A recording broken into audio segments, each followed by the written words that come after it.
È terminato a Murano il paziente restauro del lampadario in vetro del comune di Sant'Agostino in Emilia. Il lampadario, come ricorderete, era scampato alla forza del terremoto del 2012 che sventrò il municipio. Luca Colombo. Se lo sognava di notte un po'? Qualche volta sì, me le sono sognato, però alla fine, insomma, ecco, è qua. Il simbolo della rinascita del vetro di Murano. Lucio De Maio ha cominciato a 16 anni a lavorare il vetro a Murano, come il papà e il nonno. È schivo, ma gli occhi gli brillano d'orgoglio nel mostrare il colosso scintillante, restaurato e ricomposto per la prima volta.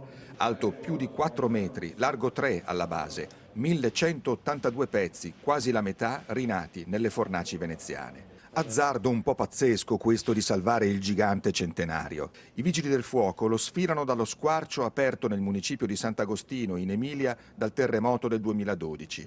Una squadra di pronto soccorso messa insieme da Luciano Gambaro, presidente del consorzio Promo Vetro di Murano, tutore dell'autenticità del marchio, lo smonta sotto la pioggia.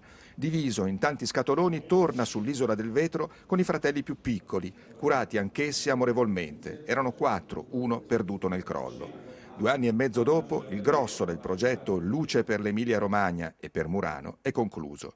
Impresa corale, ci tiene a ricordarlo De Maio, 10 aziende coinvolte, senza contare le istituzioni, Ministero dei Beni Culturali in testa e gli sponsor. Le prossime tappe? La presentazione finalmente ufficiale al grande pubblico al Museo del Vetro di Murano, probabilmente a febbraio, quando verrà inaugurato anche la nuova ala del Museo del Vetro. Poi forse un passaggio all'Expo di Milano prima del ritorno a Sant'Agostino.